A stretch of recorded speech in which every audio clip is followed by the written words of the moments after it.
The day my husband abandoned our family started with a fever and ended with me staring at a bank account that contained less money than a teenager's summer job. If someone had told me that morning that my marriage would be over before sunset, I would have laughed. Not because Derek and I were happy. Looking back, we hadn't been happy in a long time. But unhappy marriages usually crack slowly.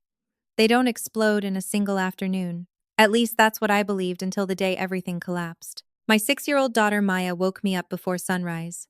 The moment I touched her forehead, I knew something was wrong. Her skin felt hot. Her eyes looked tired. Even her smile seemed smaller than usual.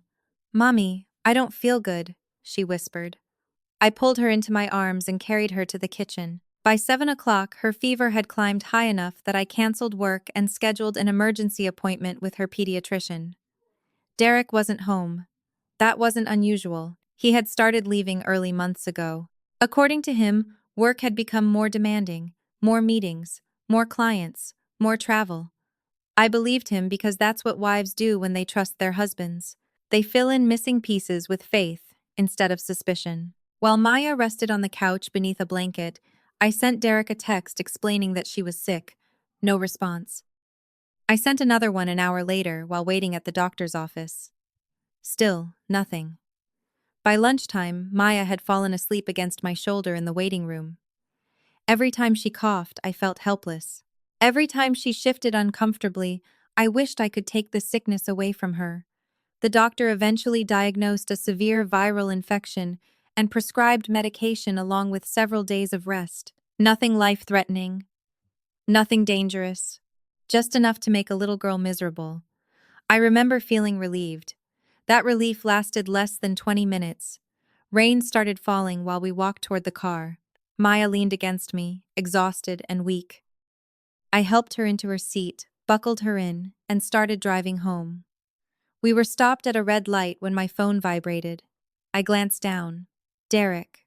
For a brief moment, I actually smiled. Finally.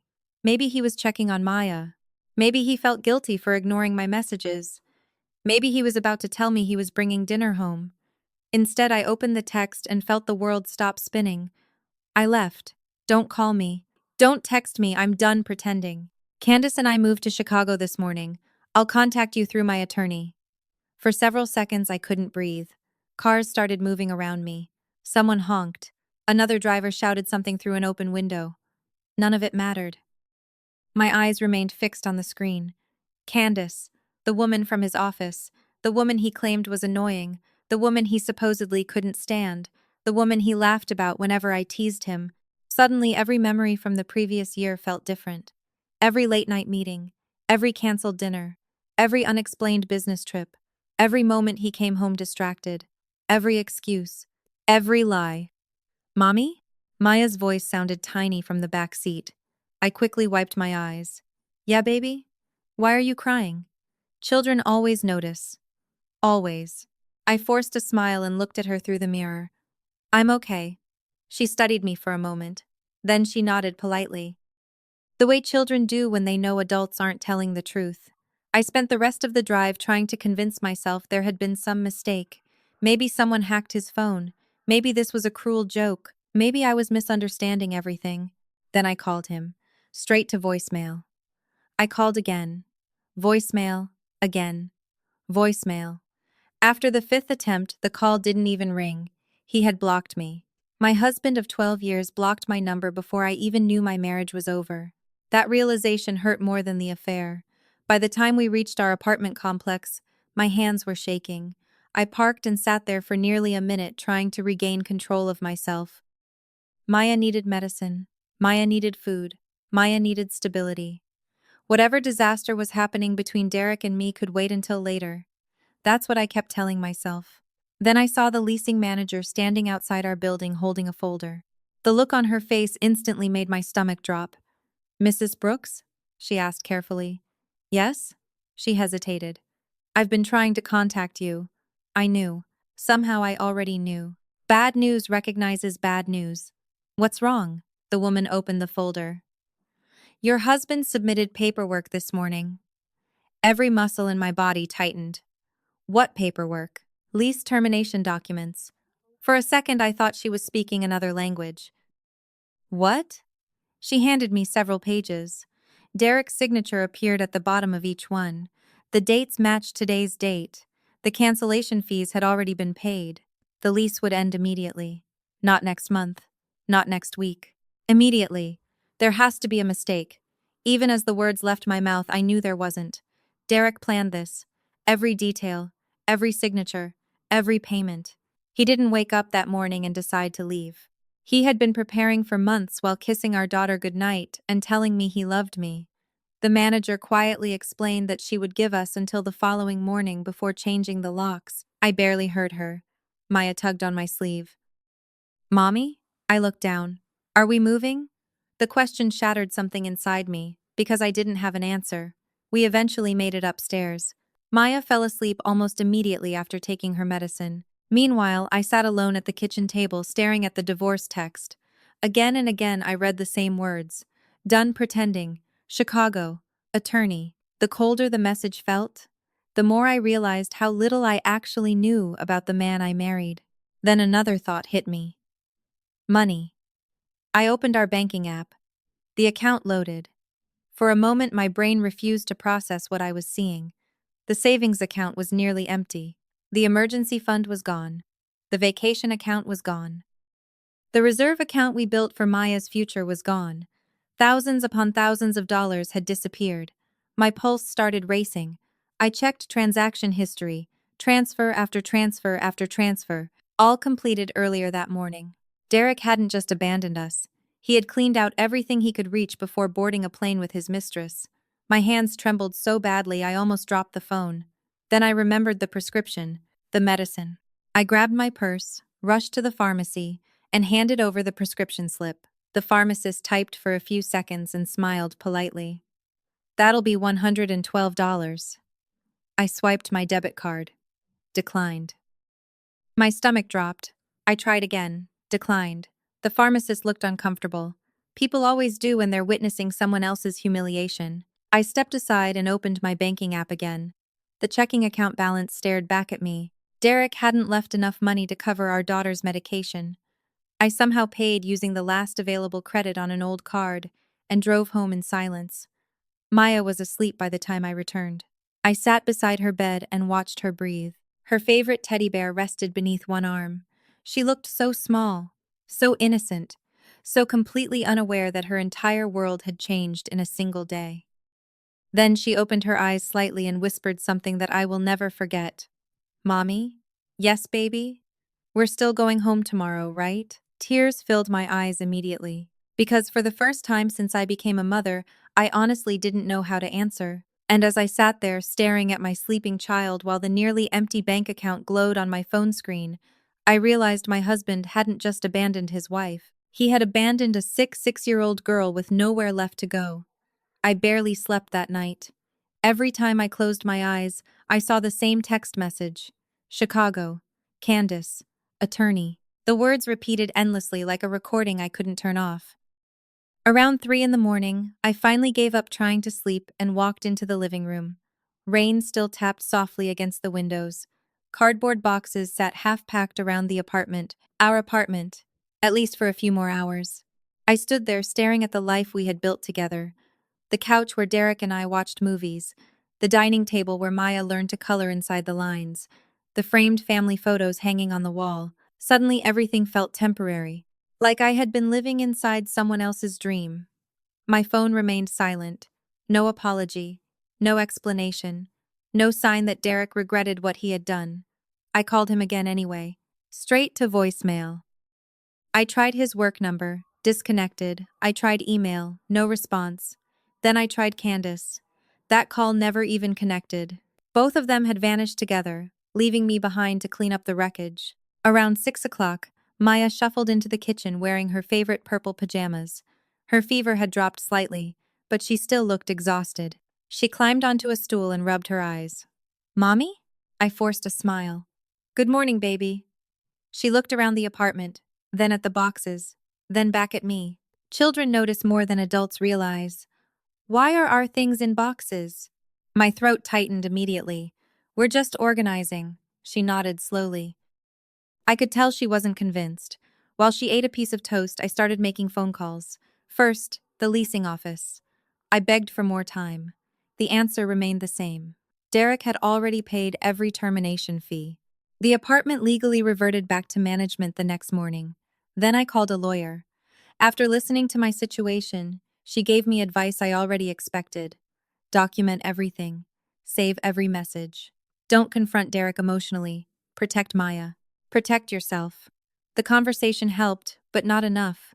Advice doesn't solve homelessness. Around noon, I started packing seriously. Every box felt like a goodbye. Maya followed me from room to room, carrying stuffed animals and asking questions I couldn't answer. Are we going on a trip? Not exactly. Is Daddy meeting us?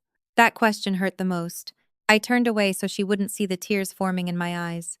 No, sweetheart. She looked confused. Why? I couldn't tell a 6-year-old that her father chose another woman over his family. I couldn't explain betrayal, selfishness, or infidelity. So I told the only truth she could understand. Daddy is somewhere else right now. Maya accepted the answer, but I could see disappointment settling across her face. By late afternoon, the apartment looked unfamiliar. Half-empty shelves, missing decorations, open boxes stacked near the door. The home Maya knew was disappearing piece by piece. Then another problem appeared. I checked our utility accounts and nearly threw my phone across the room. Derek had canceled several services before leaving. Internet, streaming accounts. Even the family cell phone plan was scheduled for termination. The realization made me physically sick. This wasn't a man running away from a marriage. This was a man trying to erase every trace of responsibility before disappearing. Every hour revealed another layer of planning, another lie, another betrayal. Around 4 o'clock, Maya started crying. At first, I thought her fever had returned. Then I noticed what she was holding. A framed family photograph, one taken at the beach 2 summers earlier. Derek sat between us with his arms wrapped around both of us. We looked happy. At least I thought we were. Did Daddy stop loving us? She asked quietly. For a second, I couldn't breathe. No training, no degree, no life experience prepares a mother for that question. I knelt beside her and pulled her into my arms. None of this is your fault. She buried her face against my shoulder. But did he stop loving us? Tears rolled down my cheeks. I wanted to protect her from the truth. I wanted to lie. I wanted to tell her everything would be okay. Instead, I simply held her tighter. Because sometimes silence hurts less than the wrong answer. Evening arrived faster than I expected. Most of our belongings were packed. A cheap motel near the interstate agreed to rent us a room for several nights. It wasn't much, but it was somewhere. As I loaded boxes into the car, neighbors watched from a distance. Some looked sympathetic, others looked curious. Nobody knew the full story yet. They just saw a woman and her sick child losing their home. By sunset, only a few things remained inside the apartment.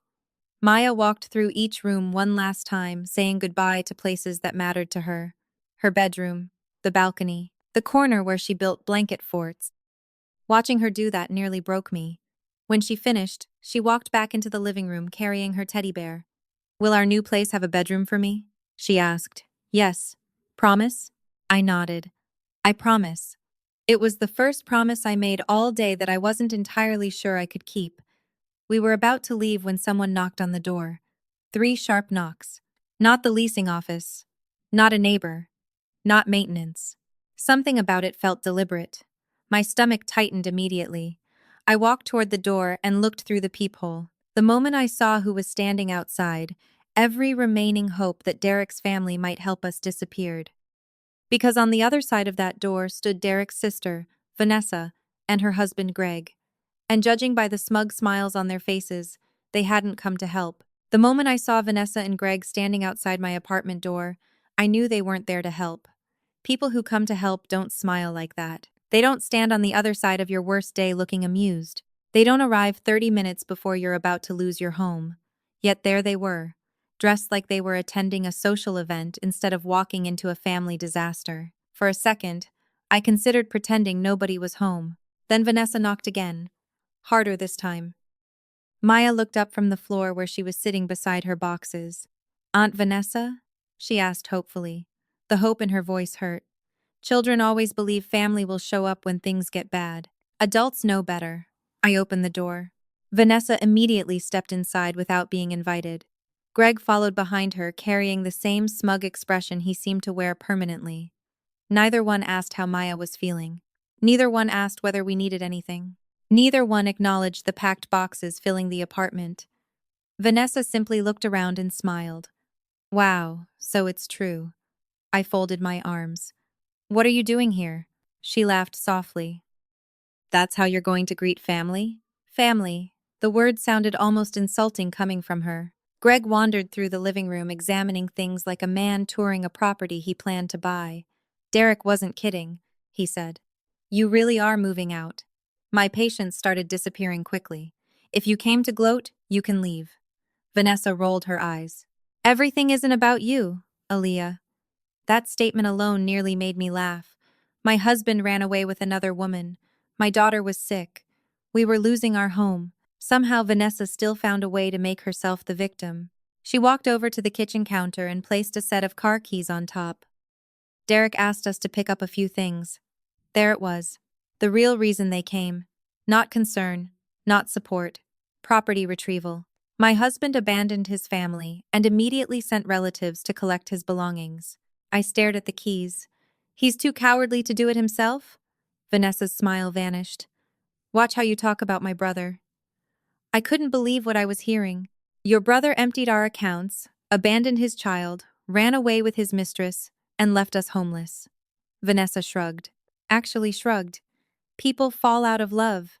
The casual cruelty of that answer stunned me. Not because it was unexpected, because it was delivered so effortlessly. Maya looked up from the couch. What does that mean? Silence filled the room. Vanessa shifted uncomfortably for half a second before looking away. Greg didn't even react. I walked over and sat beside Maya. It means adults make bad choices sometimes. Maya nodded slowly. Then she asked the question nobody wanted to answer. Is Daddy coming back? Vanessa looked toward me as if expecting me to handle it. Of course she did. Cowards always leave difficult conversations to someone else. Not today, sweetheart. Maya lowered her eyes. The disappointment on her face broke my heart. Yet Vanessa somehow managed to make everything worse. She'll get over it. I turned so quickly that even Greg stopped moving. What? Vanessa crossed her arms. Kids are resilient. I stared at her in disbelief. To her, a little girl losing her father was a temporary inconvenience, something comparable to a scraped knee or a broken toy. Maya wasn't grieving a missed birthday party. She was grieving the collapse of her family. But Vanessa couldn't see that because empathy required effort. Around 20 minutes later, they started gathering Derek's things. Clothes, electronics, sports equipment, watches, anything he considered valuable. Greg moved through the apartment like he owned it. Opening drawers, checking closets, making comments about resale value. The longer they stayed, the more obvious something became. Neither of them cared about Derek. They cared about what Derek left behind. At one point, Greg actually picked up Maya's gaming tablet from the coffee table. This his? He asked. No, I answered immediately. Put it down. Greg looked disappointed. The fact that disappointment appeared at all told me everything I needed to know. Then Vanessa spotted a framed family photo sitting beside the television. The same beach picture Maya cried over earlier. She picked it up and laughed. Crazy how fast things change. Maya heard her. I watched the little girl's face fall instantly. Some people don't need to scream to be cruel. They just need an audience. I stood and took the photograph from Vanessa's hands. Enough. For a second, I thought she might actually feel ashamed. Instead, she looked annoyed. God, you're sensitive. Sensitive. My marriage exploded. My daughter was heartbroken. We were being forced from our home. Apparently expecting basic human decency made me sensitive. The irony would have been funny if it wasn't so pathetic. Eventually, Greg loaded the last of Derek's boxes into his truck. I wanted them gone. Desperately. Then Vanessa stopped at the doorway and looked back toward Maya. For one brief moment, I thought she might finally say something kind. Something supportive. Something a loving aunt would say. Instead, she smiled and said, "Tell your mom not to make this harder than it has to be." Maya looked confused. I looked furious. And Vanessa walked away, feeling proud of herself. The door finally closed behind them. Silence filled the apartment. I leaned against the wall and exhaled slowly. The encounter lasted less than an hour, but somehow it left me feeling even more exhausted than before, because Derek abandoning us was terrible. Realizing his family completely supported what he did was worse. Maya climbed onto my lap a few minutes later and wrapped her arms around my neck. "I don't like Aunt Vanessa anymore," she whispered. I hugged her tightly. "Neither do I, baby." Outside, I heard Greg's truck engine start, then stop. A moment later, another door slammed. I glanced through the window just in time to see Greg running back toward the building parking lot.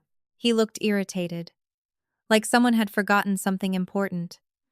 At the time, I didn't know that the item he was searching for would eventually become one of the biggest mistakes of his entire life.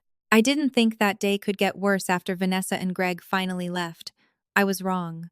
Looking back, one of the hardest lessons I learned during that period was that betrayal rarely arrives alone. It brings friends.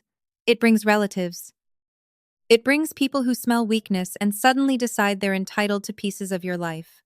Greg returned less than 15 minutes after driving away.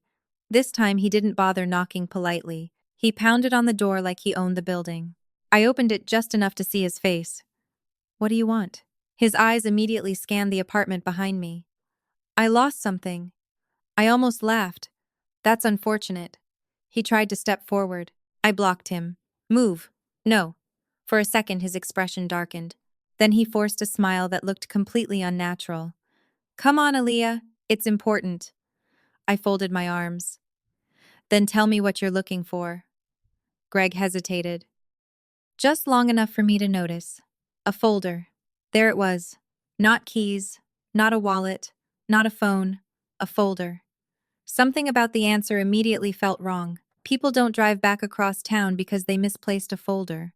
Not unless the contents matter. "What kind of folder?" I asked. "Just paperwork." Another lie. You could hear it in his voice. Greg wasn't nervous often. That was one of the things I disliked most about him. Men like Greg usually believed they were the smartest people in every room. Watching him struggle to stay calm told me whatever he lost was more valuable than he wanted me to know. "I haven't seen it." Technically, that was true. His shoulders tightened. "Can I look?" "No." The answer came instantly. For several seconds, neither of us moved. Then Maya appeared behind me holding her teddy bear. The moment Greg saw her, his expression changed again. Not softer, more calculating. "Hey, kiddo." Maya stepped closer to me immediately. That told me everything. Children have instincts adults spend years learning to ignore. Greg noticed it too. His smile faded. "We're leaving soon," I said. "Whatever you lost isn't here." He stared at me another moment before finally turning away. I watched him walk back toward the parking lot. The second he disappeared, I locked the door. Then I started carrying the final boxes downstairs. The motel room wasn't glamorous, not even close, but it was clean. It had 2 beds. It had air conditioning. Most importantly, it had a door that locked. At that point, that felt like luxury. Maya fell asleep almost immediately after we arrived. The fever hadn't completely disappeared. Neither had the exhaustion. Meanwhile, I sat on the edge of the bed trying to figure out what came next. Divorce, housing, school, money, medical bills. Every problem seemed impossible. Around midnight, while unpacking one of the last boxes from the car, I found something strange. At first, I didn't realize what it was. A plain black folder wedged between 2 storage bins, probably overlooked during the rush. I picked it up. Then I remembered Greg's face. The panic, the urgency, the way he came back searching for it. Suddenly, the folder became much more interesting. For several seconds, I considered throwing it away unopened. It wasn't mine. Then I remembered my daughter crying because her father abandoned her. I remembered my debit card being declined while buying medicine. I remembered Derek draining every account he could access. My sympathy for other people's privacy had reached its limit. I opened the folder. The first few pages looked ordinary. Financial statements, business documents, tax records. Then I noticed several company names I didn't recognize. One appeared repeatedly. Then another. Different businesses, different addresses. Yet somehow the same signatures kept showing up. Greg's signature, again, and again, and again. I wasn't entirely sure what I was looking at yet, but I knew enough to recognize one thing. These weren't the kinds of documents people accidentally leave behind. These were the kinds of documents people desperately try to recover. My phone suddenly buzzed. Unknown number. I almost ignored it. Almost. Hello? Silence. Then a familiar voice. Derek. For the first time since his text message, every muscle in my body tightened. Aaliyah. Hearing him say my name felt surreal, like listening to a stranger imitate someone I used to know. What do you want? He sighed dramatically, as if he were the one suffering. Vanessa told me you're making things difficult. I actually laughed. Difficult? You know what I mean. No, I didn't. You abandoned your family. Silence. You emptied our accounts. More silence. You left your sick daughter. His voice became colder. Don't do this. There it was. The real Derek. Not apologetic. Not ashamed. Irritated.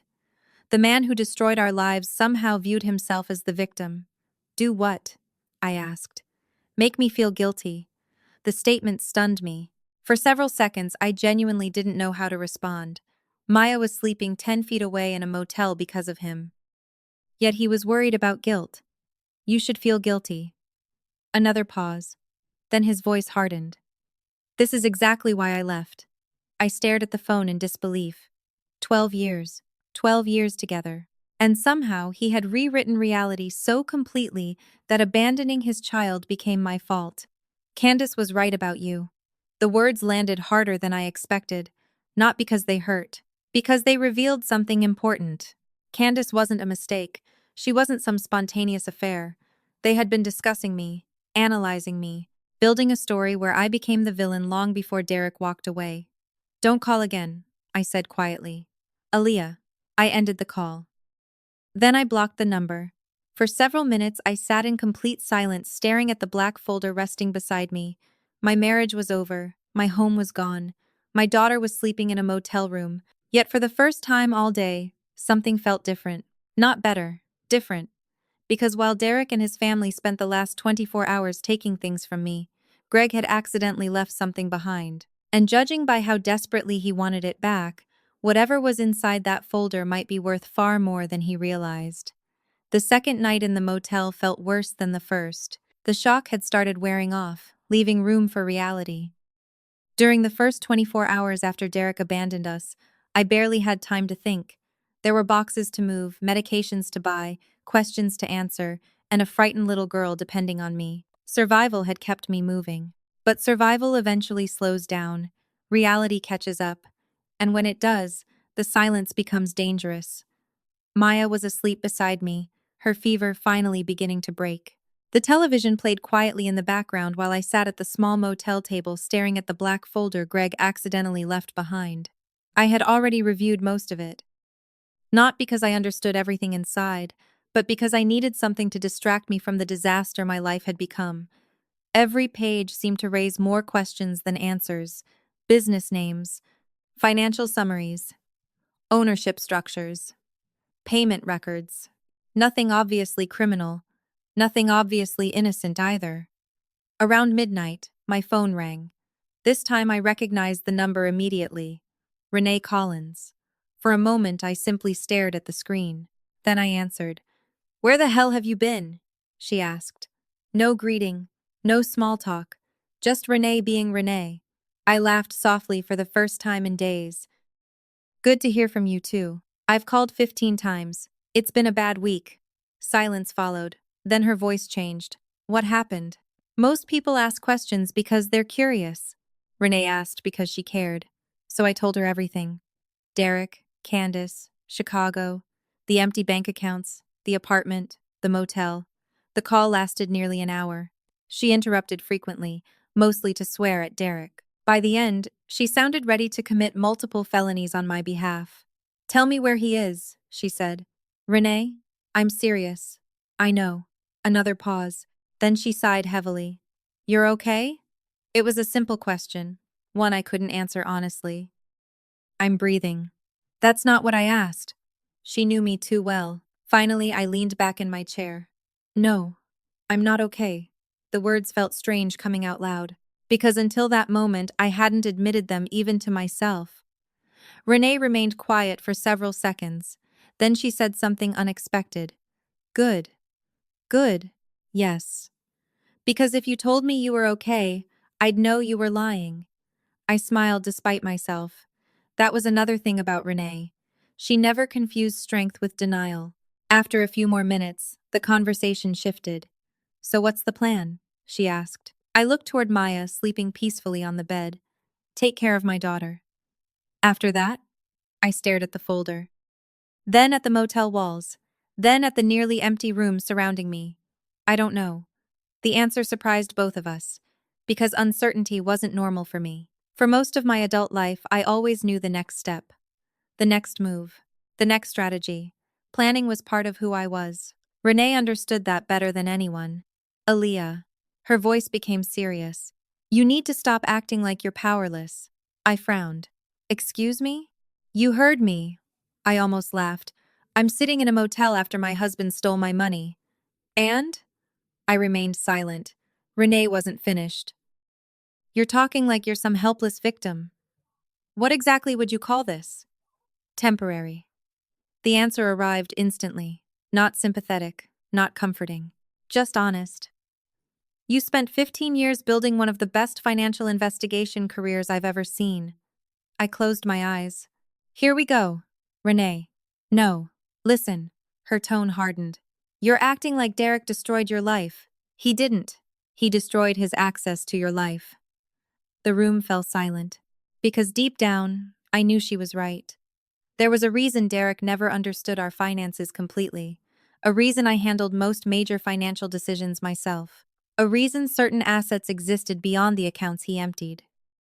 Not because I expected betrayal, because I believed in preparation. The lesson came from my father decades earlier. Never allow your entire future to depend on another person's decisions. At the time, it sounded paranoid. Tonight, it sounded brilliant. Renee continued. Tell me something. What?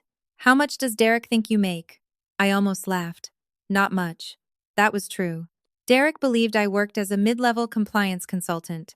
Stable income, decent benefits, nothing extraordinary. He never asked many questions because he preferred discussing himself. Promotions, opportunities, dreams, complaints. Derek loved being the center of every conversation. Over time, it became easier to let him believe whatever protected his ego. And how much do you actually make? I stared out the motel window. Enough. Renee laughed. That's what I thought.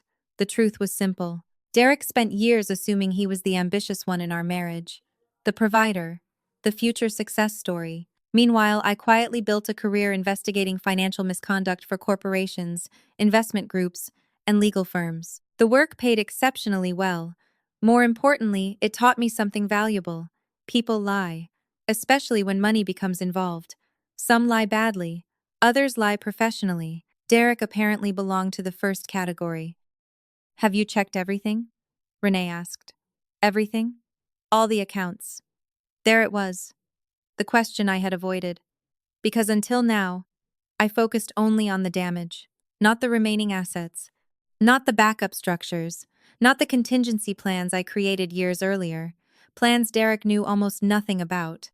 I opened my laptop, logged into several secured platforms, reviewed information I hadn't checked in months. One account, then another, then another. By the time I finished, my breathing had changed completely. Derek emptied the accounts he knew existed. The problem for Derek was that he didn't know nearly as much as he thought. He took enough money to feel victorious. Not enough to actually destroy me. Well? Renee asked. I smiled for the first time since receiving the text message. A real smile. Not a fake one for Maya. Not a survival smile. A dangerous smile. Interesting. How interesting. I continued reviewing figures, assets, investments, trust structures, professional reserves, emergency holdings, everything exactly where it should be. Very. Silence. Then Renee laughed. Oh my God! She recognized the tone immediately. You're back. Maybe she was right. Because for the first time in days, I wasn't thinking like a wife. I wasn't thinking like a victim. I wasn't thinking like a woman abandoned in a motel. I was thinking like an investigator. And investigators follow evidence. My eyes drifted toward the black folder Greg left behind. Suddenly, it looked different, less like an accident, more like an opportunity. Then I noticed something buried inside one of the financial summaries. A company name. Small, easy to miss, yet strangely familiar. I stared at it for several seconds before opening another database. Then another. Then a third. My heartbeat accelerated immediately. Because if I was reading the information correctly, Greg wasn't the only person connected to those records. Derek's name appeared there too. And whatever those two men were involved in, it was much bigger than an affair. The next morning, I did something I hadn't done since Derek left. I stopped thinking like a wife and started thinking like an investigator. Those were two very different people. The wife wanted answers. The investigator wanted evidence. The wife wanted closure. The investigator wanted facts. Facts were usually more useful. Maya spent most of the morning resting while I sat at the small motel desk, reviewing the documents from Greg's folder. Every page created another question. Every question seemed to lead back to the same handful of names. Greg, Derek, several shell companies, a few unfamiliar investors, and a surprising amount of money moving through accounts that appeared unrelated on the surface. By noon, I wasn't looking at random paperwork anymore. I was looking at a pattern. Unfortunately, patterns don't prove anything by themselves. Around 1 o'clock, my phone buzzed. An unknown number. I almost ignored it. Almost. Hello? A nervous male voice answered. Is this Mrs. Brooks? Who's asking? The man hesitated. I'm calling regarding a payment authorization submitted yesterday. Every instinct inside me immediately activated. What payment authorization? Another pause. Then he named one of the financial institutions appearing inside Greg's folder. My pulse accelerated. I think there may be a problem, he said carefully. Your husband listed you as an emergency contact.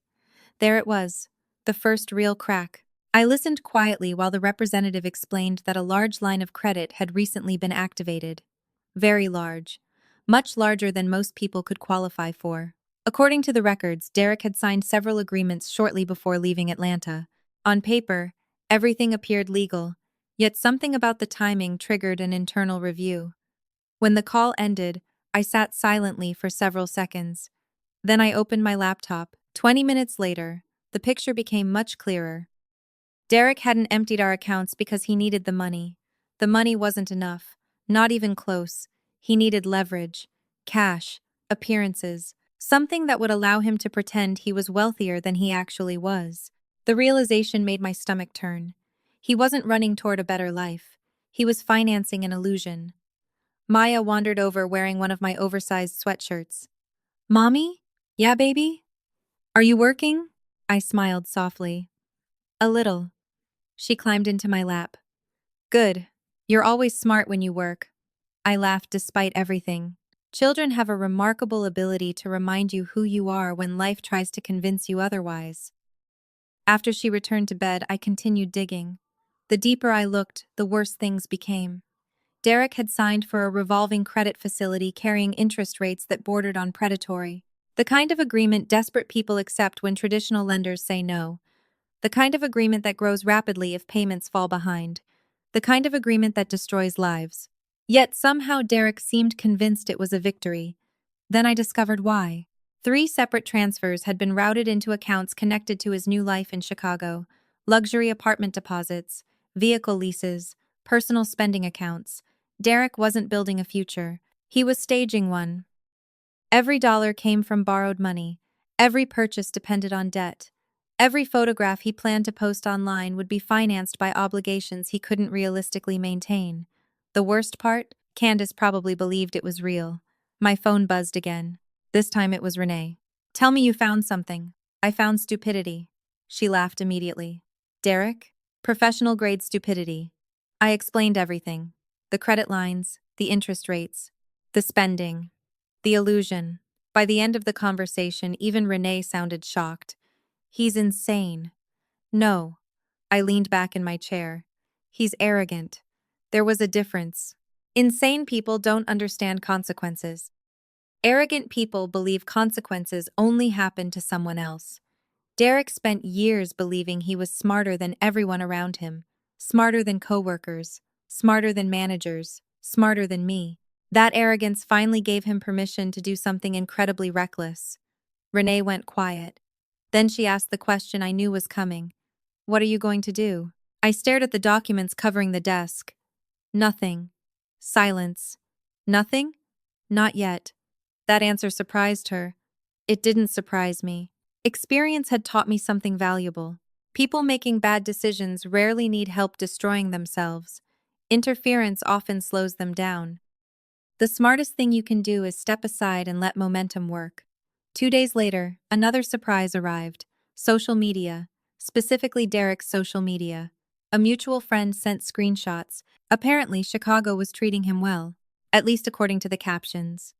Expensive restaurants, designer shopping bags, rooftop bars, luxury hotel lounges.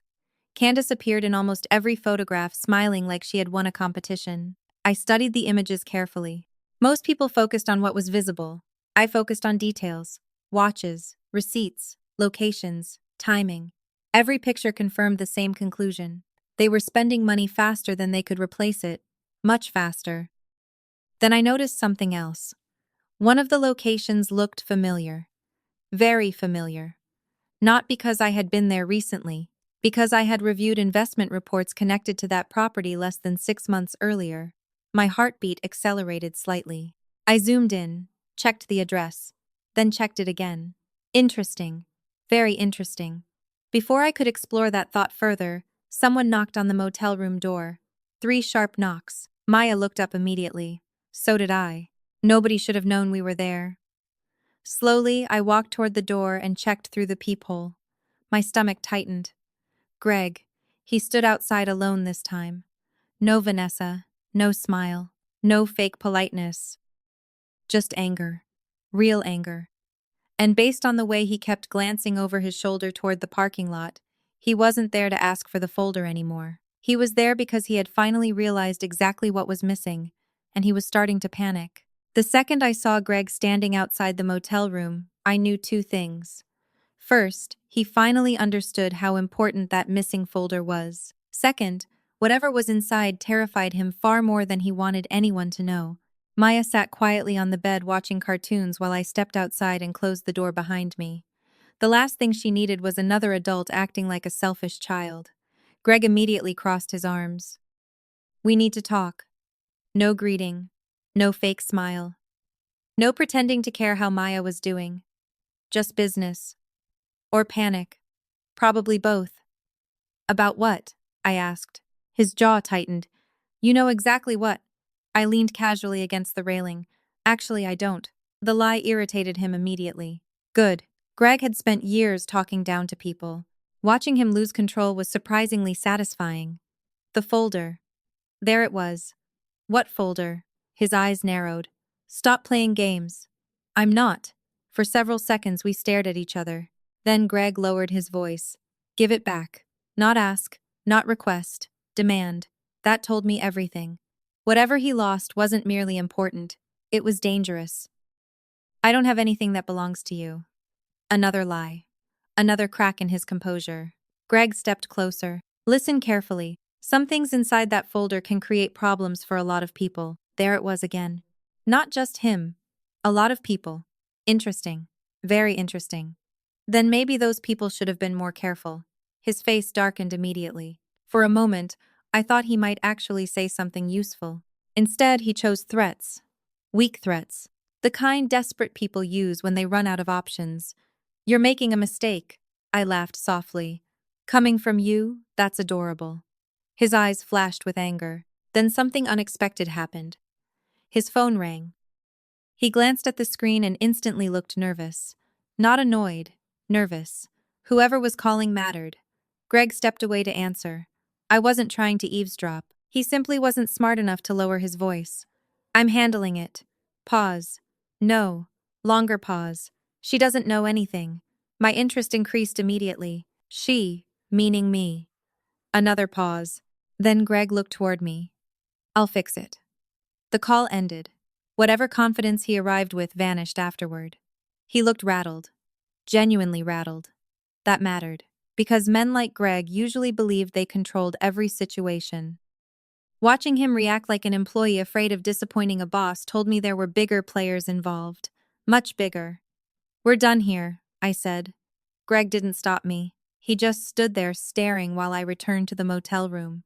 The encounter lasted less than 10 minutes, but it answered several important questions.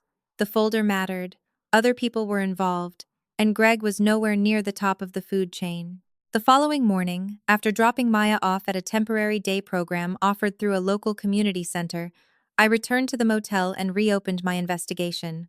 The first thing I checked was the property address from Derek's social media photographs. The luxury building in Chicago, the one appearing repeatedly behind his smiling selfies and expensive dinners. The more I researched, the more familiar it looked. Finally, I found the reason.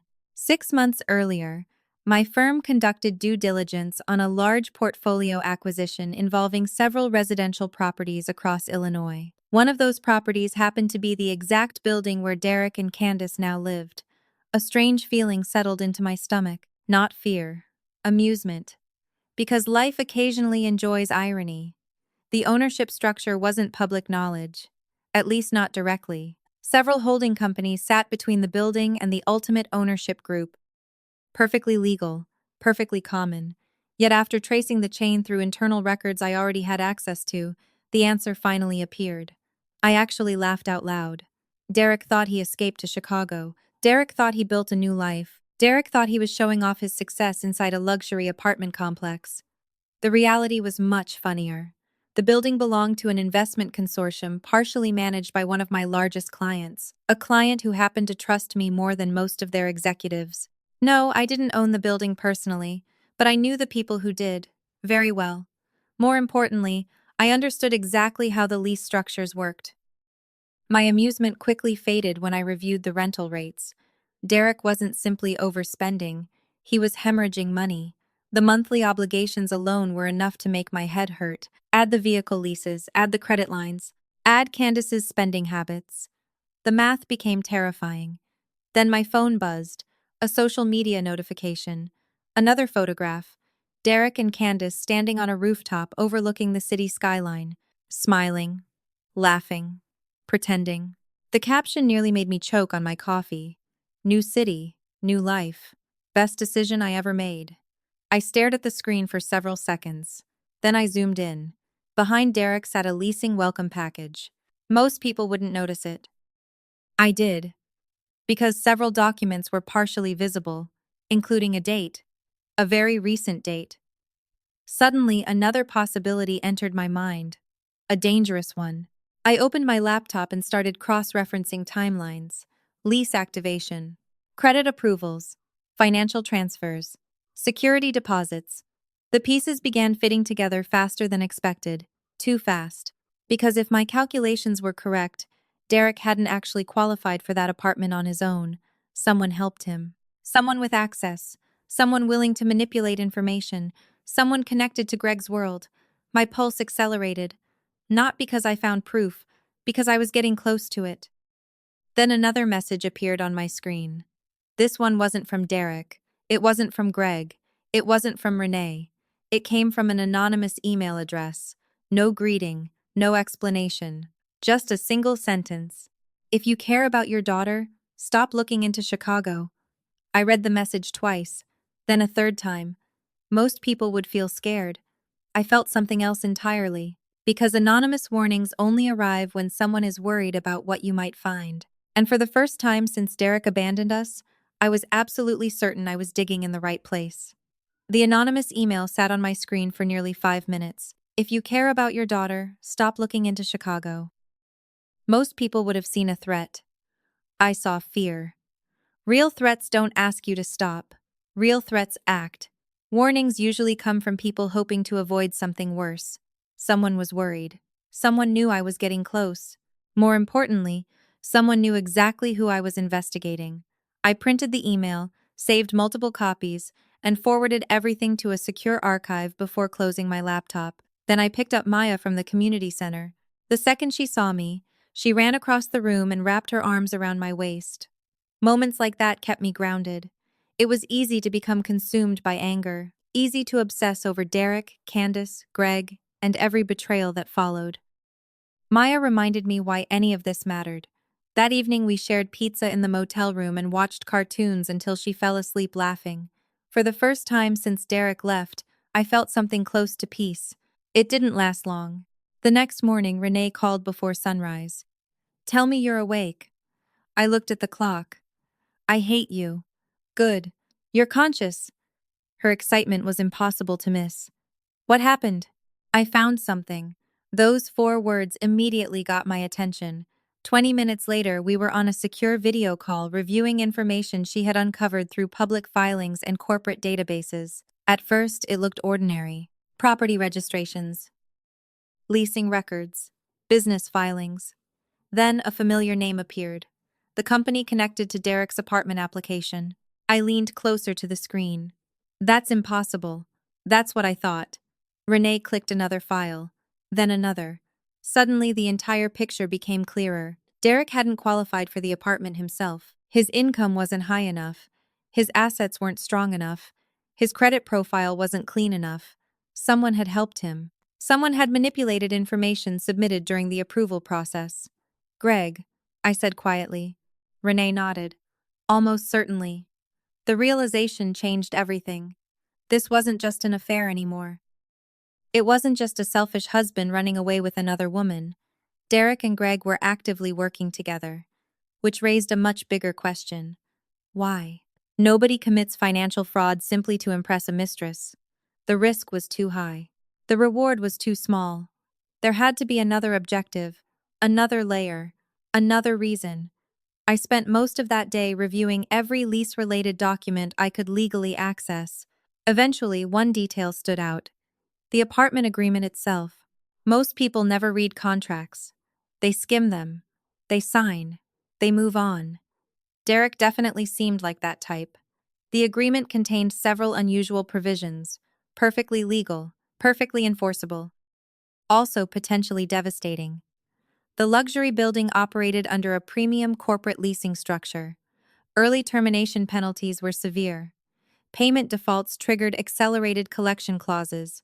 Certain violations automatically converted discounts into debt obligations.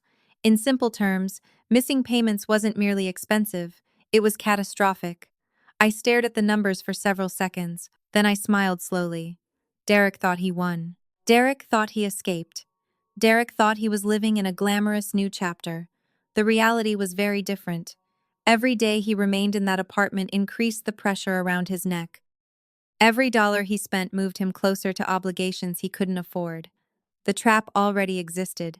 Nobody needed to create it. All Derek had done was voluntarily step inside. My phone buzzed. Another social media notification. Another photograph. This time Candace stood inside what appeared to be an upscale furniture showroom.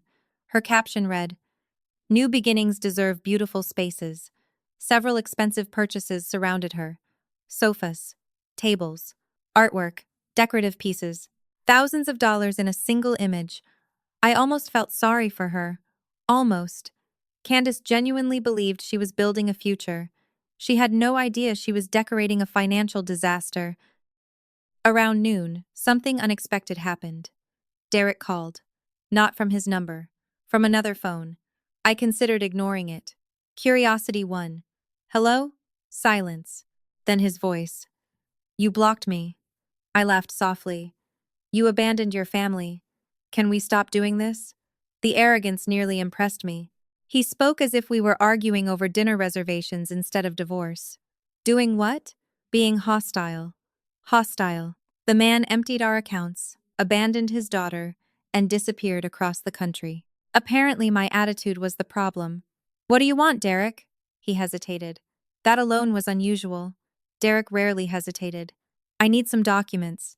There it was, finally. Something honest. "What documents?" Another pause. "Greg said you may have found a folder." I leaned back in my chair. "Interesting. Very interesting," Greg finally told him. "And?" Derek exhaled heavily. "Just give it back. Not because it belonged to him, not because it was important, because he needed it." The difference mattered. "What's inside?" Silence. Then irritation. "It doesn't concern you." That answer told me everything. Then it doesn't concern you either. His patience finally cracked. Aaliyah, stop making this harder than it needs to be. The exact same line Vanessa used. The exact same line Greg used. Almost like they rehearsed it. Funny, I said calmly. I was about to tell you the same thing. The call ended shortly afterward. Neither of us accomplished anything except confirming one important fact. The folder terrified them. All of them. Derek, Greg, possibly others. Later that evening, after Maya fell asleep, I reopened the anonymous email. Then I reopened the apartment records. Then I reopened Greg's documents. 3 separate sources, 3 separate stories. Yet they all pointed toward the same destination. Chicago. The deeper I dug, the more obvious it became that Derek's apartment wasn't simply a place to live.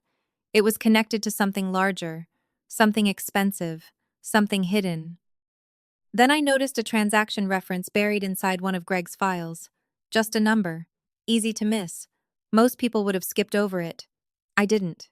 20 minutes later, I traced the reference to a payment authorization connected to Derek's lease account. My heartbeat accelerated instantly, because the signature approving the transaction didn't belong to Derek. It belonged to someone else entirely. Someone whose name I had never seen before. Someone powerful enough to approve exceptions, manipulate records, and potentially hide millions of dollars.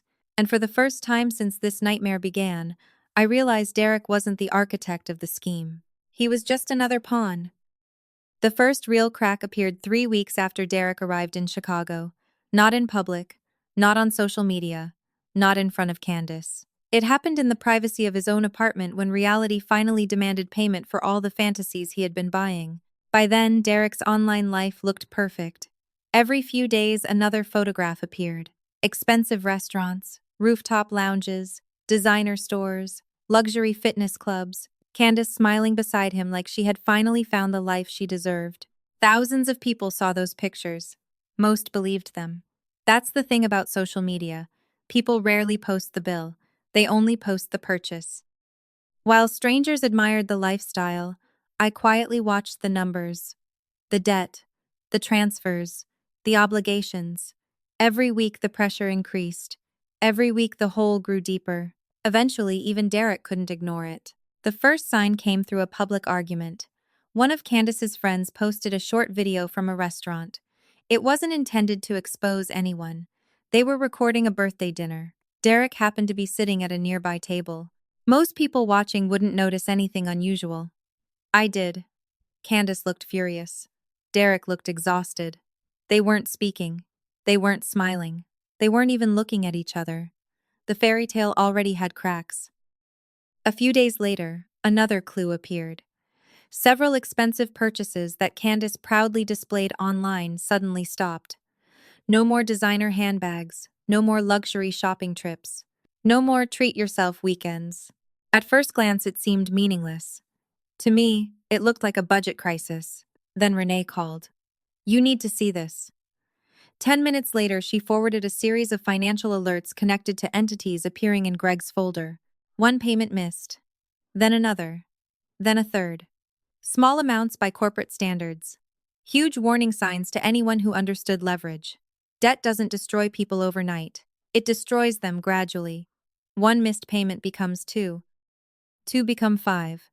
Then suddenly the entire structure starts shaking. How bad is it? Renee asked. I studied the records. Bad enough that someone is getting nervous.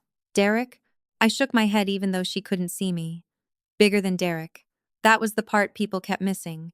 Derek wasn't smart enough to build something this complicated. He wasn't disciplined enough either. Every road still led back to someone else. Someone hiding behind him. Someone willing to let him absorb the risk. Meanwhile, life inside the Chicago apartment became increasingly unstable. I learned that from Candace herself. Not intentionally. She posted too much. People like Candace often mistake attention for control. One evening, she uploaded a video complaining about maintenance issues inside the building. The clip lasted less than a minute. Most viewers focused on the leaking sink she was ranting about. I focused on Derek in the background. He sat at the kitchen table surrounded by paperwork, bills, statements, notices. Even from a distance, I recognized the posture. Stress. Real stress. The kind that keeps people awake at night. The kind that turns confidence into anger. The kind that destroys relationships. By the following week, the arguments became impossible to hide. Mutual acquaintances started talking. Friends of friends started sharing stories. Apparently, Derek and Candace fought constantly. About money, about spending, about promises, about expectations. Funny how quickly romance changes once invoices arrive. Candace thought she was moving in with a successful man. Derek thought he was escaping responsibility. Both discovered reality instead. Then came the first direct hit, a collection notice. Not catastrophic by itself, but symbolic. Very symbolic. Because people living their dream lives don't receive collection notices. Derek tried hiding it from Candace. That lasted less than 48 hours. According to one source, she found the letter inside a kitchen drawer. The confrontation that followed was loud enough for neighbors to hear through the walls. I didn't witness it personally. I didn't need to. I knew exactly how those conversations go. Why didn't you tell me? I was going to. When? Soon. You're overreacting. No, you're lying. Every collapsing relationship follows a similar script. The details change. Human behavior doesn't. A few days later, Candace posted something unusual. A quote, "No photographs. No luxury lifestyle, no smiling selfies, just words. Sometimes people aren't who they pretend to be." I stared at the screen for several seconds. Then I laughed. The irony was magnificent. A woman who knowingly helped destroy a marriage was suddenly upset about dishonesty. Karma has a remarkable sense of humor. Then, things became even worse. Derek's vehicle lease encountered problems, not a repossession yet. Not public disaster, just complications. Payment verification issues, administrative reviews, delays, the kind of problems that appear when financial foundations aren't as strong as advertised. Every problem by itself looked manageable. Together they looked dangerous. Around that time, Maya's health finally improved. One evening she sat beside me drawing pictures while I reviewed documents. She looked happier than she had in weeks. Stronger, more like herself. "Mommy?" she asked. "Yes?" She held up a drawing. Two stick figures holding hands. "That's us." I smiled. "I love it." Then she pointed to an empty space on the paper. "I thought about drawing Daddy too." My heart tightened. "What changed your mind?" Maya shrugged. "He doesn't call. Children simplify things adults overcomplicate." She wasn't angry. She wasn't bitter. She was simply observing reality. Derek hadn't called. Not once. Not for her fever. Not for her birthday plans. Not for school. Not for anything. He abandoned more than a marriage. He abandoned fatherhood. Later that night, after Maya went to sleep, I received another alert. This one caught my attention immediately. A high-priority transfer request connected to one of the entities appearing repeatedly in Greg's folder. Large amount, unusual timing, emergency authorization. Someone was moving money. Fast. The kind of movement people make when they're trying to protect themselves before a storm arrives. I stared at the screen. Then at the names attached to the transaction. Derek wasn't listed. Greg was.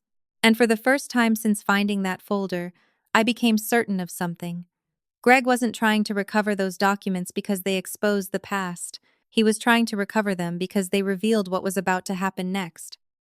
A month after Derek abandoned us, my life looked completely different from the one he imagined. Not perfect, not easy, but stable. And stability is a powerful thing when someone expects you to fall apart.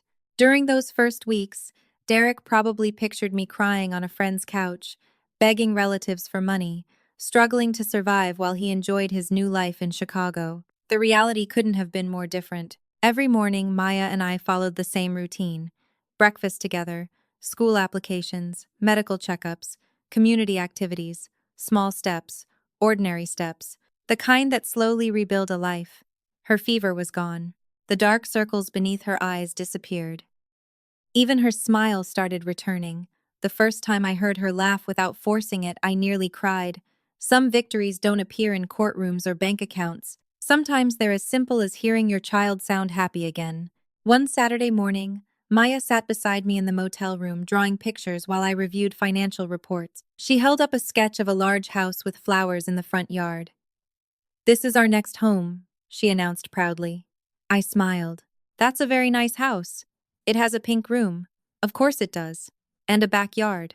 Naturally. Maya nodded seriously. And nobody can make us leave. The words hit harder than she realized. Children remember pain differently than adults. Adults replay events. Children remember feelings.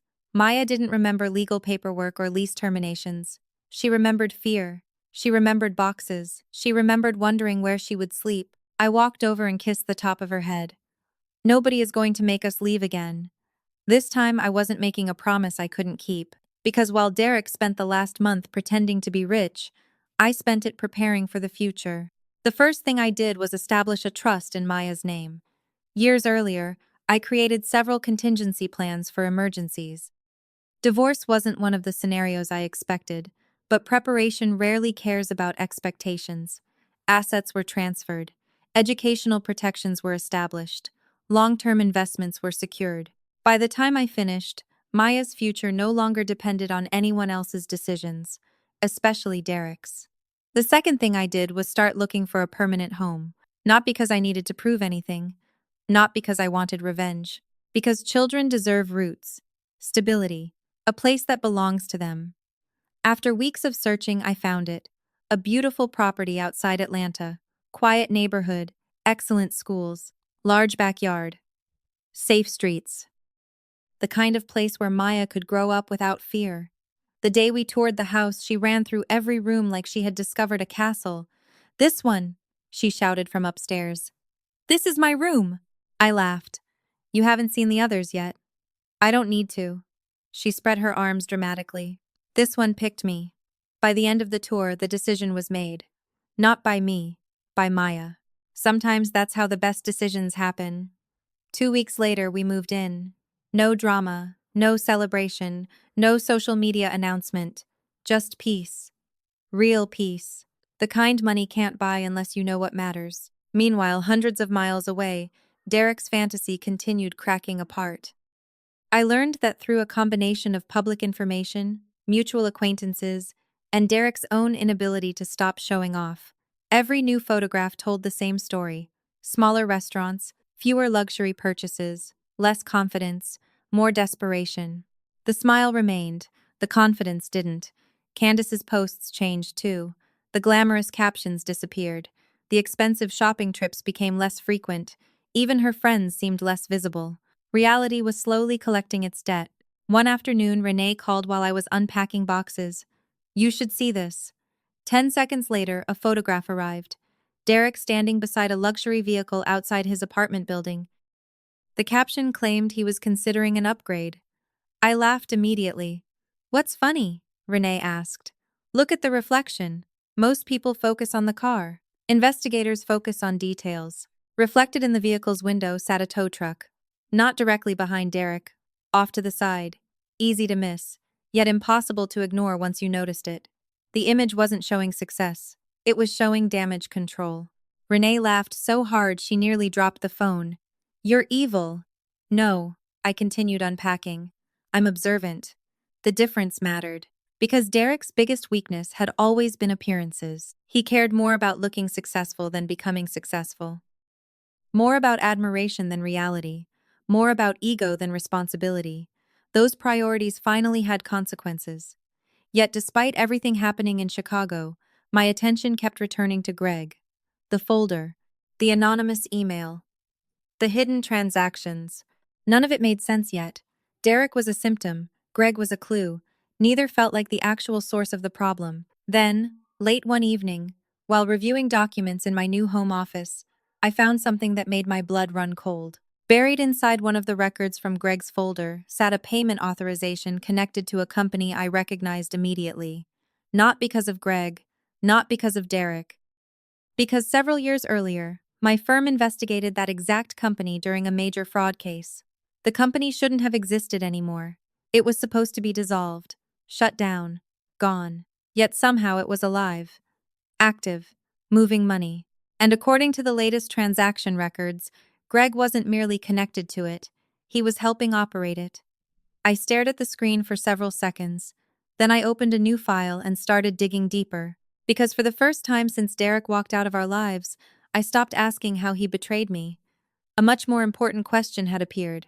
What exactly was Greg trying so desperately to hide? The moment I recognized the company name inside Greg's records, I stopped unpacking boxes and locked my office door. Maya was asleep upstairs, tucked safely under a pink comforter in the bedroom she had chosen herself, and the rest of the house was quiet in that fragile way. New homes are quiet, like the walls are still learning your secrets. Outside, rain tapped gently against the windows, soft enough to sound peaceful, but my body refused to relax. 15 years of financial investigation had trained me to recognize the difference between coincidence and pattern, and what I was looking at on my screen was not coincidence. The company buried inside Greg's folder should not have existed anymore. Years earlier, my firm had assisted with a federal investigation involving a network of shell entities used to move dirty money through consulting invoices, fake vendor agreements, and real estate deposits. The case ended with arrests, asset seizures, public resignations, and one very official announcement claiming the network had been dismantled. I remembered the company because I had followed its transaction trails for months. I remembered the ownership layers. I remembered the offshore routing numbers. I remembered the way the executives cried poverty in court while hiding cash behind 5 different LLCs. That company was supposed to be dead. Yet there it was, active again, breathing through Greg's paperwork like a corpse that had learned how to walk. I spent the next hour pulling every public record I could legally access: business registrations, UCC filings, property liens, vendor payment histories, court notices. Nothing screamed fraud on the surface. And that was exactly what made it dangerous. Bad criminals hide badly. Experienced criminals hide inside ordinary paperwork. Greg had always presented himself as a small-time tech consultant with big opinions and mediocre invoices, but the documents in front of me told a different story. Payments flowed through companies that didn't appear to sell anything. Consulting fees went to addresses attached to mailbox stores. Digital marketing invoices linked back to crypto wallets that had no business interacting with real estate deposits. And in the middle of that web sat Greg, smiling through life like a man who believed nobody smart enough was watching. Around midnight, my secure archive finished organizing the folder into searchable batches. I leaned back, exhausted, and whispered the first honest conclusion out loud. Greg, what did you get yourself into? My phone buzzed before I could answer my own question. Unknown number. The message was short. You should have given the folder back. I stared at it without blinking. 30 seconds later, a second message appeared. This one included a photograph. For half a second, my mind refused to process what I was seeing. Then the image sharpened and my stomach turned cold. It was Maya, walking out of her new school orientation that afternoon, holding a purple folder against her chest and smiling at something her teacher had said. The picture wasn't violent. It wasn't graphic. It didn't have to be. The message underneath made the threat perfectly clear. Pretty school. Pretty little girl. Stop digging. The air in my office changed. Until that moment, this had been financial. Ugly, painful, personal, but financial. Now someone had pointed a camera at my child. Fear hit first, hot and immediate, the kind that makes your hands go numb. Then came rage, clean, cold, focused. I saved the messages to 3 separate encrypted drives, forwarded copies to Renee, and contacted the private security consultant I used for corporate whistleblower cases. Within 20 minutes, Maya's school had updated pickup authorizations, our home security system moved to a higher monitoring tier, and an off-duty officer was scheduled to sit near the school parking lot the next morning. Whoever sent that photograph expected me to shrink. Instead, they had just turned themselves into a priority. At 7:12 the next morning, Greg called me. I let it ring long enough to make him wait, then answered without greeting. You sent someone to photograph my daughter. Silence. A small breath. Then his voice came out too casual. Good morning to you too. I didn't respond. Greg hated silence. Men like him always do. Silence forces them to fill the space, and desperate people eventually fill it with mistakes. Look, he said finally. Nobody wants this to get ugly. I almost laughed. Then you should have stayed away from my child. His tone hardened. You are making assumptions. No, Greg, I am making a file. Another pause. I could hear traffic behind him, Maybe a parking lot, maybe a gas station. He wasn't at home. That mattered. Give me the folder, he said. No. Aaliyah, be reasonable. You sent someone to Maya's school. I didn't send anybody. He answered too quickly. Not innocent quickly, panicked quickly. Then who did? Silence again. Longer this time. You don't understand who you're dealing with. There it was. The same sentence from before, but this time it carried real fear. Not arrogance. Not performance. Fear. I leaned closer to the phone. Then explain it to me. I can't. Can't or won't. Both. For the first time since I'd known him, Greg sounded smaller. That should have made me feel safer. It didn't. Frightened men with secrets are unpredictable. Listen to me carefully, he said, lowering his voice. Derek thinks this is about money. Vanessa thinks this is about family drama. Candace thinks she's dating some man with a future. They are all idiots. This is bigger than them, bigger than me. My pulse slowed. I stopped moving. He had just confirmed what I suspected without realizing it. Who is above you? I asked. Greg cursed under his breath. I shouldn't have called. But you did. Because I want my folder back before people start asking why I lost it. The honesty slipped out raw and ugly. He didn't care about protecting Derek. He didn't care about Vanessa. He cared about surviving whoever expected that folder to stay hidden. Meet me, he said suddenly. Public place, 1 hour. Bring the folder, I will pay you. How much? I asked. Not because I intended to accept, but because numbers reveal fear better than words. He hesitated. 20,000. I laughed. Greg, if that folder were only worth $20,000, you wouldn't be sweating through the phone. His breathing changed. 50. No. 100. There it was, panic climbing. Goodbye, Greg.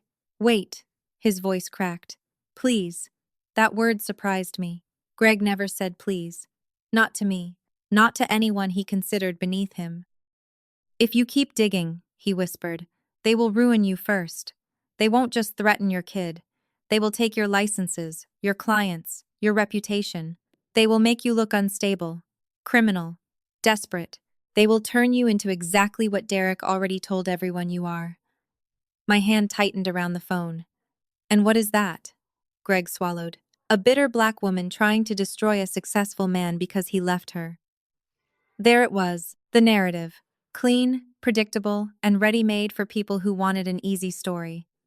Derek's betrayal wasn't just emotional. It was strategic. He had already planted the character assassination before I even knew I was in a war. Thank you, I said. Greg sounded confused. For what? For telling me what to prepare for. I ended the call and immediately opened a new case file. The title was simple. Operation Glass House. By noon, Renee arrived at my home with 2 coffees, a laptop, and the expression of a woman who had canceled all her plans because trouble had become interesting. We sat in my office with the blinds closed and began building the timeline from scratch. Derek's departure, Greg's folder, the apartment lease, the anonymous threat, the revived shell company. Every transaction was placed in order. Every name was cross-referenced. Every phone number was checked against public databases. By late afternoon, the picture looked worse than I expected. Greg wasn't just connected to the revived company. He had been moving money through it for months. Small amounts at first, disguised as consulting income. Then larger amounts, pushed through vendor payments tied to Chicago real estate. One transfer lined up exactly with Derek's luxury apartment deposit. Another lined up with a vehicle lease. A third moved 2 days before Derek sent me that message in the rain. Renee stared at the screen and shook her head. Derek didn't fund Chicago. I nodded slowly. Greg did. Why would Greg pay for Derek's mistress apartment? I looked at the transaction chain again. Because it wasn't really for Derek. The room fell silent. That was the piece that mattered. Derek was too vain to realize he was being used. To him, the money made him feel powerful. To whoever controlled Greg, Derek was simply a delivery system. A man with access to me, a clean enough profile, and enough ego to sign anything without reading it. The thought made my stomach turn. Around 6 that evening, the black SUV returned. This time it didn't park across the street. It rolled slowly past my house twice, then stopped near the corner. Renee saw it too. Tell me that's security. It isn't mine. She reached for her phone. I stopped her. Wait. I walked to the window but stayed behind the curtain. The SUV sat there for nearly 5 minutes before the rear passenger window lowered just enough for someone inside to lift a phone and take a picture of the house. That was their second mistake. My property had cameras covering every angle: front gate, driveway, mailbox, street view, high-resolution night capture. Within seconds, my system had the vehicle's plate, the driver's face, and the timestamp. Renee looked at me. Now? I nodded. Now. She called security while I ran the plate. The registration came back to a private investigation firm in Georgia, a firm I recognized. Not because I had used them, but because they had appeared in a lawsuit 3 years earlier involving witness intimidation during a financial fraud case. My jaw tightened. They're not just watching me. Renee leaned closer. What are they doing? Building a pressure campaign. And suddenly Greg's warning made sense. They weren't planning one dramatic attack. They were creating layers: surveillance, threats, reputation damage, financial pressure, emotional exhaustion. Make the target look paranoid before she proves the conspiracy. It was classic. It was ugly. And it was effective against people who didn't know how to document everything. Unfortunately for them, documentation was my love language. That night, I made my first move. Not a public move, not a legal move, a quiet one.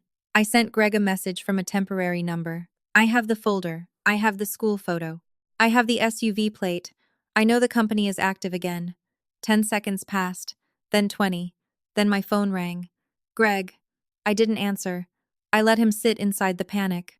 Then I sent one more message.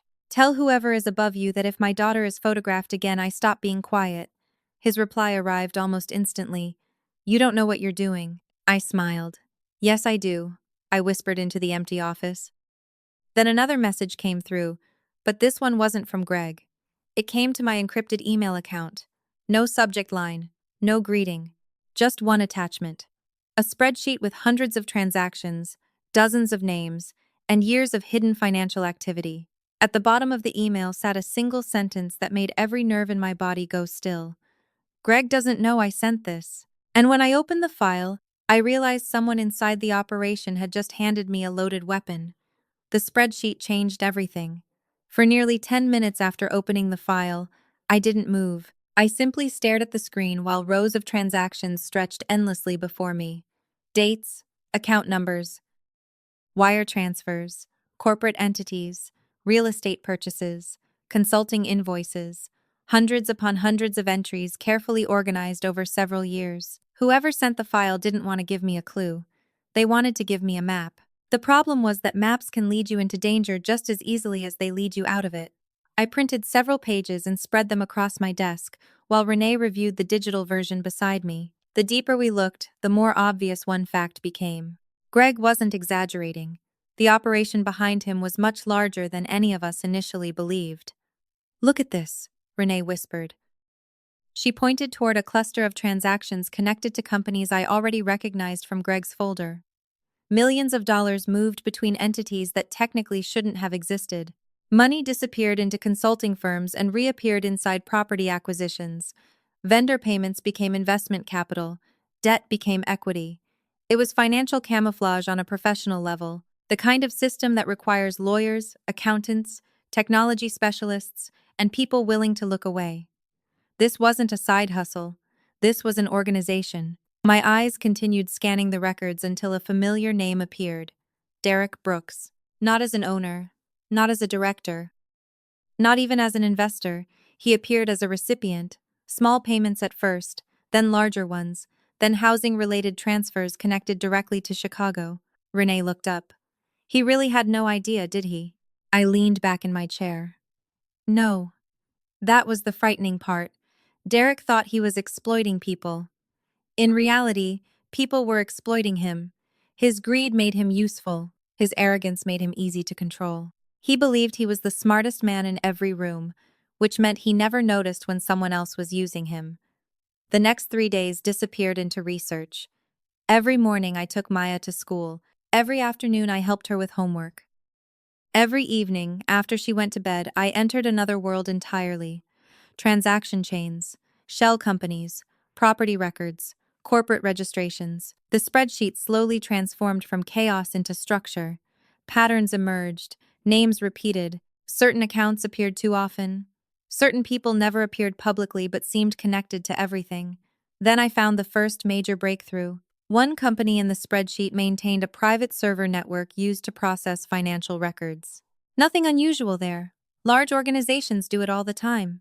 What caught my attention was the security vendor. The same vendor appeared repeatedly throughout Greg's records. More importantly, the vendor operated a remote access portal, a digital doorway. My pulse accelerated slightly, not because I intended to break into anything, because people who build complicated systems usually leave fingerprints behind. The following afternoon, another anonymous email arrived. No greeting, no signature, just a short message. Stop looking at the money. Look at the logins. Then nothing. Whoever was helping me remained hidden, but they clearly understood the operation from the inside. I immediately opened a new research file and began tracing access records connected to several companies appearing in the spreadsheet. Hours later, I found something strange. A single administrator account appeared repeatedly across multiple entities, different companies, different locations, different purposes, yet somehow the same credentials touched all of them. That shouldn't happen. Legitimate businesses isolate access, fraud networks centralize it. Suddenly, the architecture of the entire operation became much clearer. Greg wasn't managing separate businesses. He was helping manage a centralized system disguised as separate businesses. Around 7 that evening, my security consultant called. "We have a problem." I stood immediately. "What happened?" "Someone attempted to access your home network." Every muscle in my body tightened. "When?" 32 minutes ago." My eyes drifted toward the office window. Darkness covered the street outside. Were they successful? No. Relief arrived briefly, then vanished. Because the attempt itself mattered more than the result. Somebody knew I was investigating. Somebody knew I was working from home. Somebody wanted access. "Can you trace it?" I asked. The consultant hesitated. "Partially. That wasn't the answer I wanted." "Meaning?" "The attempt originated through multiple redirects, professional-level masking." I sat down slowly. Greg's warning echoed inside my head. "You don't know who you're dealing with." Maybe he was right. Maybe I didn't. But they were clearly beginning to worry. The following morning, things escalated again. Maya and I were eating breakfast when my phone buzzed repeatedly. Email notifications, system alerts, security warnings. Within seconds, I understood what was happening. Someone was attempting to gain access to several of my professional accounts simultaneously. Password resets, verification requests, login attempts. The digital equivalent of someone rattling every door and window in a house looking for an unlocked entry point. Maya noticed my expression immediately. "Mommy?" I forced a smile. "Everything's okay." It wasn't. Not even close. The attack continued throughout the day. Not sophisticated enough to succeed. Sophisticated enough to be annoying. More importantly, sophisticated enough to reveal something about the attackers. They weren't looking for money, they were looking for information. Specifically, they wanted to know how much I knew. By late afternoon, I made a decision. For weeks I had been reacting, defending, documenting, protecting. It was time to become proactive. I called Renee. "I have an idea." That sentence always made her nervous. Should I be worried? Probably. 20 minutes later, we began building what eventually became the most important trap of the entire investigation. A digital breadcrumb trail. False documents. False conclusions. False assumptions. Nothing illegal. Nothing fabricated enough to create problems. Just enough misinformation to tempt the wrong person. If someone was trying to access my systems, I wanted them to find something. Something irresistible. Something that would make them reveal themselves. 3 days later, the bait worked. One of the false files was accessed, then copied, then forwarded through a chain of accounts connected to companies appearing in Greg's spreadsheet. My heart started racing as the monitoring alerts appeared one after another. The trap wasn't designed to catch Greg directly. It was designed to identify whoever sat behind him. And for the first time since Derek abandoned us, I finally saw movement from the shadows. Not Greg, not Derek, not Candace, someone else, someone much higher. A name attached to the forwarding chain appeared on my screen. I recognized it immediately. Not from the spreadsheet, not from Greg's folder, from a federal investigation I worked years earlier. A man powerful enough to destroy companies, wealthy enough to buy silence, connected enough to stay invisible. I stared at the name for several seconds. Then my secure email notification sounded again. Another message from the anonymous insider. This time it contained only 6 words. He knows you're looking now. Suddenly, every light in my office felt brighter. Every sound felt louder. Because for the first time, the real architect of the operation wasn't hiding in the shadows anymore. He had noticed me, and that meant the game was about to become far more dangerous. The moment I realized the real architect behind the operation had noticed me, I expected retaliation. What I didn't expect was how quickly everything around Derek would begin falling apart. For weeks, he had been standing in the middle of a collapsing structure without realizing the beams were already cracking above his head. Men like Derek mistake temporary comfort for permanent success. They see a luxury apartment and assume they're wealthy. They drive a leased vehicle and assume they're powerful. They spend borrowed money and assume they've won. The problem with borrowed lives is that eventually someone asks for repayment. 3 days after the anonymous insider warned me that the architect knew I was looking, the first major collapse arrived. Not through Greg, not through me, through Candace. The woman Derek had abandoned his family for finally began asking questions. Real questions. Expensive questions. Questions that don't disappear with charm or excuses. It started when a payment card stopped working during a shopping trip. A small event by itself. An inconvenience. Nothing more. But inconvenient moments have a way of exposing larger problems. According to information later shared by one of Candace's friends, she attempted the card twice, then 3 times. Declined. Declined. Declined. Derek claimed it was a banking error. Candace believed him for exactly 1 day. The next morning, another transaction failed. Then another. Then another. Suddenly, the glamorous fantasy started developing holes. Meanwhile, Greg's world was deteriorating at an even faster pace. The digital trap Renee and I built continued producing results. Every time someone inside the organization accessed one of the false files, we learned something new. Patterns, connections, hierarchies, internal relationships. The people behind the operation were growing nervous. Nervous people make mistakes. Greg seemed determined to make several. During a 72-hour period, he moved money through multiple accounts, contacted 3 separate attorneys, and attempted to access records connected to the same companies he previously claimed not to know anything about. Panic was replacing caution. Fear was replacing arrogance. I almost felt sorry for him. Almost. One afternoon, Maya and I were planting flowers in the backyard when Renee called. "You need to see this." I washed dirt from my hands and stepped inside. 20 seconds later, a photograph appeared on my phone. Derek. Alone. Sitting inside a coffee shop. At first, nothing seemed unusual. Then I zoomed in. Collection notices, final notices, payment reminders. Several spread across the table in front of him. He looked exhausted.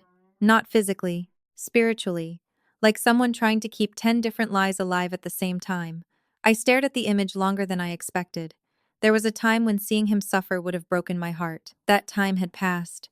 Not because I hated him, because he chose this path willingly. Every warning sign existed. Every opportunity to stop existed. He ignored all of them. That evening, another crack appeared. Candace's social media accounts exploded with vague, angry posts. No names, no details, just frustration. Some people promise things they can't deliver. Never build your future on somebody else's lies. A few hours later, another post appeared. Then another. By midnight, even strangers could tell something was wrong.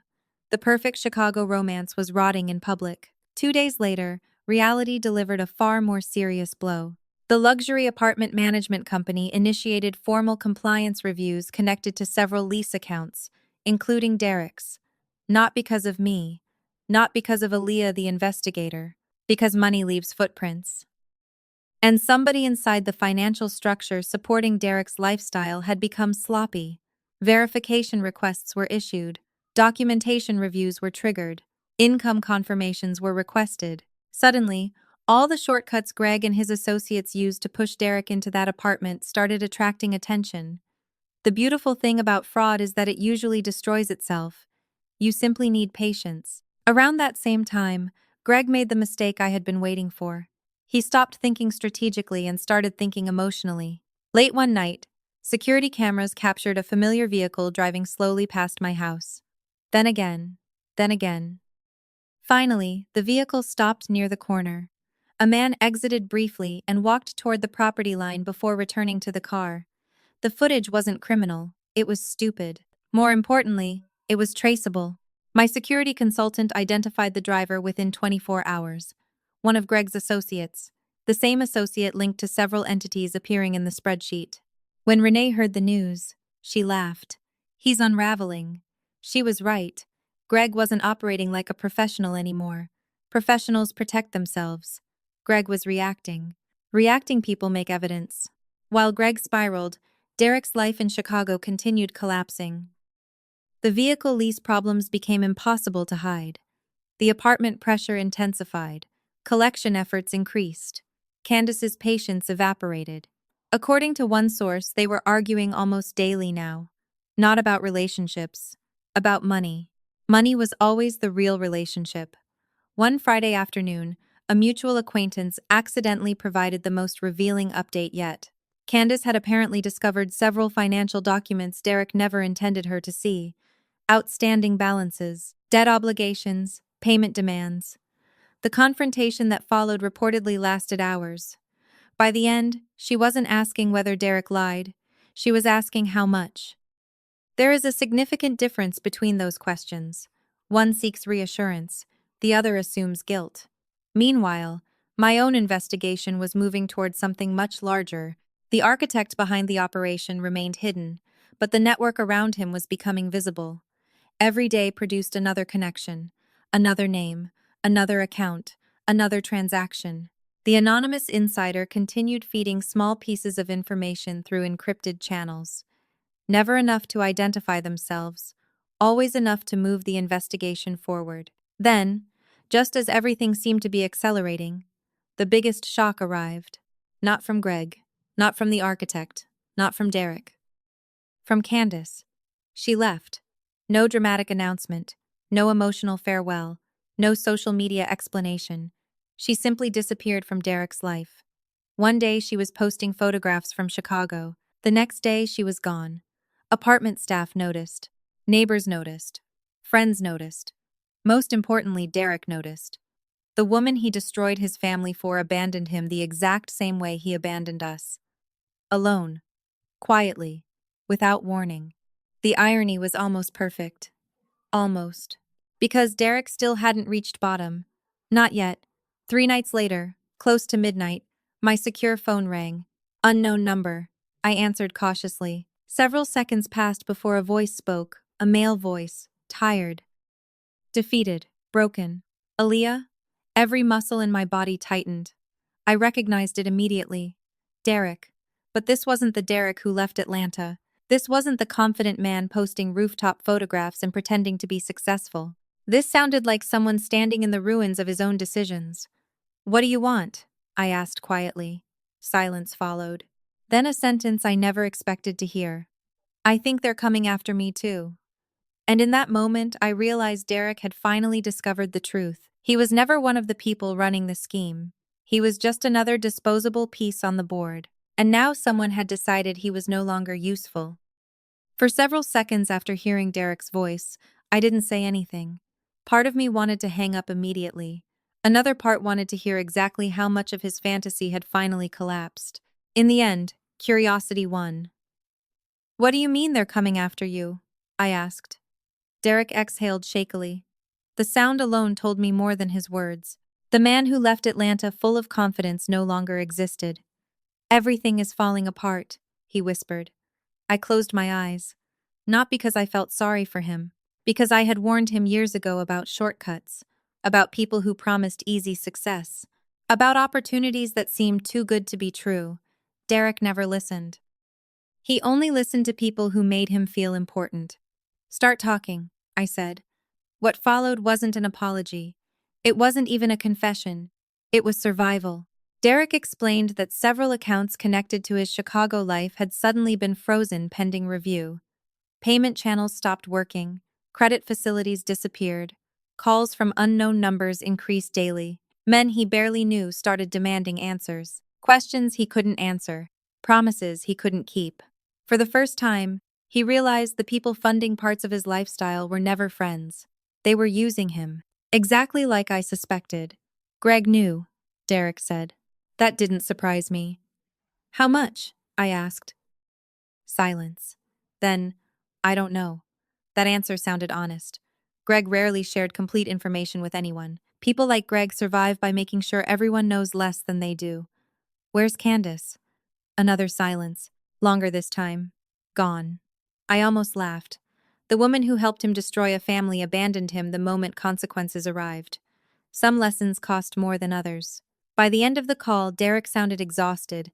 Not physically, emotionally. Like a man finally seeing the bill for decisions he spent months avoiding.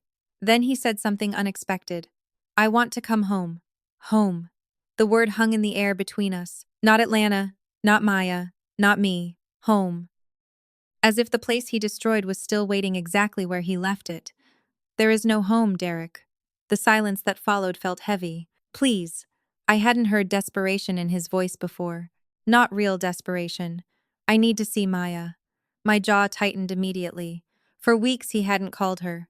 Not once. Not on her first day at a new school. Not during recovery. Not when she cried herself to sleep asking why Daddy stopped loving her.